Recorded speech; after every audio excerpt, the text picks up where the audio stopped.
इससे पहले हमने चर्चा किया था एक कंडक्टर के रेजिस्टेंस पे। एक कंडक्टर का रेजिस्टेंस होता है वो कंडक्टर करंट को जितना रेजिस्ट करता हो, यह प्रॉपर्टी। अर्थात एक कंडक्टर का ऐसा प्रॉपर्टी जो कि हमें यह बताता है कि वो कंडक्टर करंट को कितना रोकता है, फ्लो होने से रोकता है। तो ये रेजिस्टेंस एक कंडक्टर का ये एक प्रॉपर्टी होता है। कैसा प्रॉपर्टी?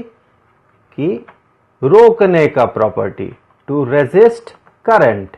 ये करंट को रोकने का प्रॉपर्टी होता है और इसे हम डिनोट करते हैं कैपिटल लेटर आर से।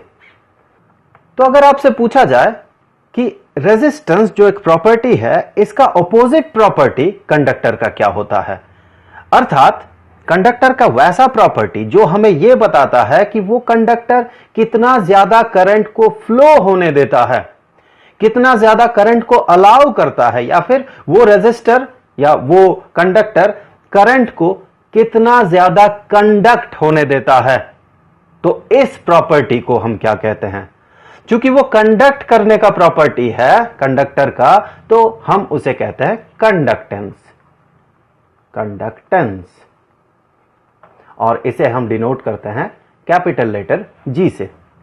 और ये कैसा प्रॉपर्टी होता है? ये होता है टू अलाउ या कंडक्ट करंट, अर्थात करंट को वो कितना कंडक्ट होने देता है, कितना वो अलाउ करता है। तो देखिए ये दोनों एक दूसरे का बिल्कुल अपोजिट प्रॉपर्टी है। रेजिस्टेंस रेजिस्ट करने का प्रॉपर्टी है, कंडक्टेंस कंडक्ट करने का प्रॉपर्टी है। तो इससे हम कह सकते हैं कि ये जो रेजिस्टेंस है ये इनवर्सली प्रोपोर्शनल होगा कंडक्टेंस के साथ। क्योंकि देखिए अगर एक कंडक्टर का रेजिस्टेंस ज्यादा होता है, हम बढ़ा देते हैं उसके रेजिस्टेंस को, अर्थात वो करंट को फ्लो होने से ज्यादा रोकेगा, और जैसे ही वो करंट को फ्लो होने से ज्यादा रोकेगा तो उसका कंडक्टेंस घट जाएगा, अर्थात वो कम कंडक्ट होने दे रहा करंट को। अब इससे आगे देखिए, ये प्रोपोर्शनलिटी साइन जब इसे हम सब्स्टिट्यूट करेंगे इक्वालिटी साइन से, तो हमें एक कांस्टेंट ऑफ प्रोपोर्शनलिटी इंट्रोड्यूस करना होगा। सो हम यहां पर उस कांस्टेंट ऑफ प्रोपोर्शनलिटी को फॉर अ टाइम बीइंग मैं इसे स्मॉल लेटर ए मान रहा हूं। यह है कांस्टेंट ऑफ प्रोपोर्शनलिटी। तो ये इक्वेशन बन जाएगा आर इज इक्वल टू ए, जो कि कांस्टेंट ऑफ प्रोपोर्शनलिटी है, इंटू 1/g। यहां देखिए ये जो कंडक्टेंस है, ये जो प्रॉपर्टी है, इसे अब तक डिफाइन नहीं किया गया था। जब इसे पहली बार डिफाइन किया गया तब रेजिस्टेंस डिफाइंड हो चुका था, और इस कंडक्टेंस को डिफाइन किया गया था रेजिस्टेंस के बेसिस पे ही।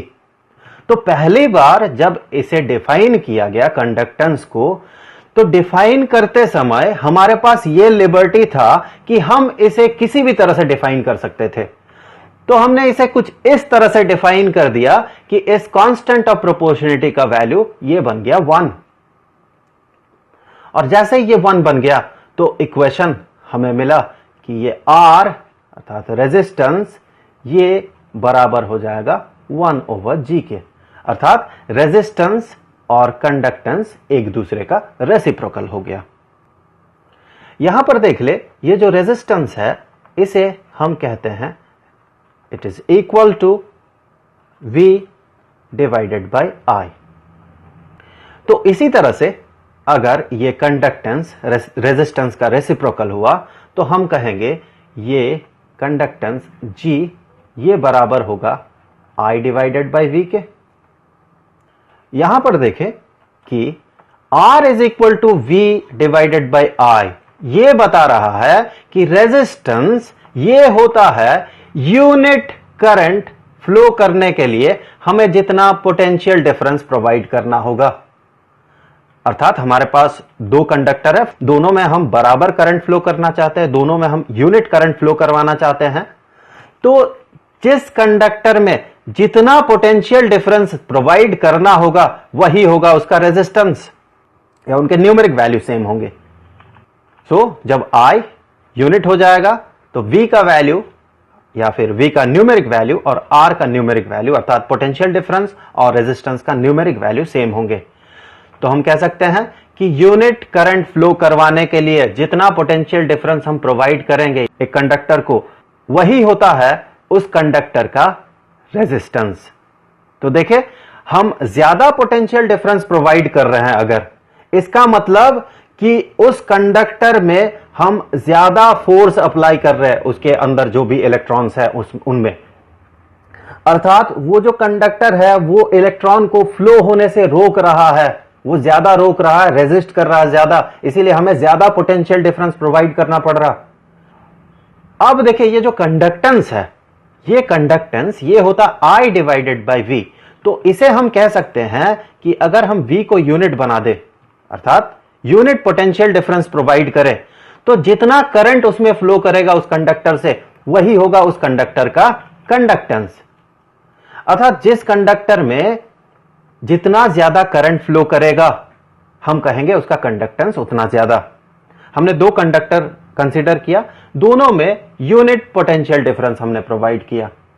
तो जिस कंडक्टर में ज्यादा करंट फ्लो करेगा, हम कहेंगे उसका कंडक्टेंस ज्यादा, और होना भी यही चाहिए। अब देख लेते हैं इनके यूनिट्स को। सबसे पहले रेजिस्टेंस का यूनिट। हमें पता है रेजिस्टेंस का जो SI यूनिट होता है, ये यूनिट होता है ओहम, और इसके लिए सिंबल हम ओमेगा यूज करते हैं। तो चूंकि कंडक्टेंस रेजिस्टेंस का ही रेसिप्रोकल होता है, अर्थात उल्टा होता है, तो अगर मान ले मैं ओहम को ही उल्टा लिखूं तो क्या होगा? देखें, ओहम को हम उल्टा लिखते हैं, तो ओहम को उल्टा जब हम लिखेंगे तो हमें लिखना होगा MHO। ये होता है कंडक्टेंस का यूनिट, SI यूनिट। और इसके फॉर्मूले से या इसके डेफिनेशन से देखें, हम कह सकते हैं ये इसका यूनिट बन जाएगा एम्पियर, जो कि करंट का यूनिट होता है, डिवाइडेड बाय वोल्ट, जो कि पोटेंशियल डिफरेंस का यूनिट होता है। अर्थात इसका एक और यूनिट है, वो है एम्पियर पर वोल्ट। अब यहां से देखें, R is equal to 1/G, या फिर हम कह सकते हैं, इसी से आगे हम कह सकते हैं कि G is equal to 1/R।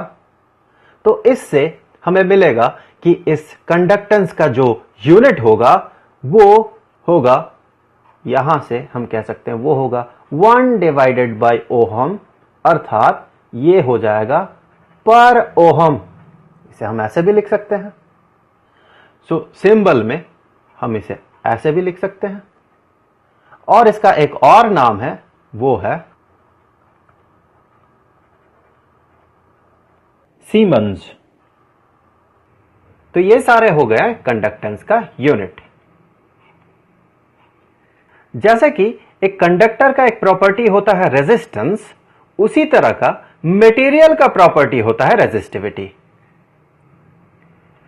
तो मटेरियल का प्रॉपर्टी रेजिस्टिविटी, अर्थात एक मटेरियल करंट को कितना रेजिस्ट कर पाता है, यह प्रॉपर्टी होता है रेजिस्टिविटी, जिसे हम रो से डिनोट करते हैं। तो इसी का उल्टा प्रॉपर्टी, अर्थात मटेरियल का ऐसा प्रॉपर्टी जो हमें यह बताता है कि वो मटेरियल करंट को कितना फ्लो होने देता है, तो उसे हम कहेंगे कंडक्टिविटी। जैसे रेजिस्टेंस से रेजिस्टिविटी, वैसे ही कंडक्टेंस से कंडक्टिविटी। रेजिस्टेंस प्रॉपर्टी होता है कंडक्टर का, रेजिस्टिविटी प्रॉपर्टी होता है मटेरियल का, ये कंडक्टेंस ये प्रॉपर्टी होता है कंडक्टर का, और ये कंडक्टिविटी ये प्रॉपर्टी होता है मटेरियल का। इस कंडक्टिविटी को हम डिनोट करते हैं सिग्मा से। तो जैसे कि रेजिस्टेंस और कंडक्टिविटी एक दूसरे का रेसिप्रोकल है, उसी तरह से रेजिस्टिविटी और कंडक्टिविटी ये दोनों एक दूसरे के रेसिप्रोकल होंगे। हम कहेंगे कि रेजिस्टिविटी ये बराबर होगा 1/, कंडक्टिविटी के। अब इनके यूनिट्स देख लिया जाए। SI यूनिट, तो SI यूनिट की बात अगर हम करें तो हमें पता है रेजिस्टिविटी का SI यूनिट ये होता है ओहम मीटर। इसे हम ऐसे भी डिनोट करते हैं ओमेगा एम से, अर्थात ओहम मीटर। तो चूंकि ये एक दूसरे का रेसिप्रोकल होते हैं तो कंडक्टिविटी का जो यूनिट होगा वो होगा, चूंकि कंडक्टिविटी ये होता है 1 ओवर रेजिस्टिविटी, तो हम इसका एसआई यूनिट इसे कह सकते हैं, ये होगा 1 ओवर ओहम मीटर। क्योंकि देखिए ये ओहम मीटर रेजिस्टिविटी का यूनिट है, तो 1 ओवर रेजिस्टिविटी का यूनिट होगा 1 ओवर ओहम मीटर। इसे हम ऐसे इंडिकेट कर सकते हैं, पर ओहम पर मीटर। और चूंकि ये पर ओहम, इसे हम मोह भी कह सकते हैं, तो इसी को हम कह सकते हैं मोह पर मीटर। और चूंकि मोह या फिर पर ओहम इसी को सीमेंस कहा जाता है, तो इसे हम कह सकते हैं ये है सीमेंस पर मीटर। चूंकि मोह को हम एम्पियर पर वोल्ट भी कहते हैं, तो इसी को हम कह सकते हैं एम्पियर पर वोल्ट पर मीटर। सो ये सारे हो गए कंडक्टिविटी का यूनिट, ये तथा ये।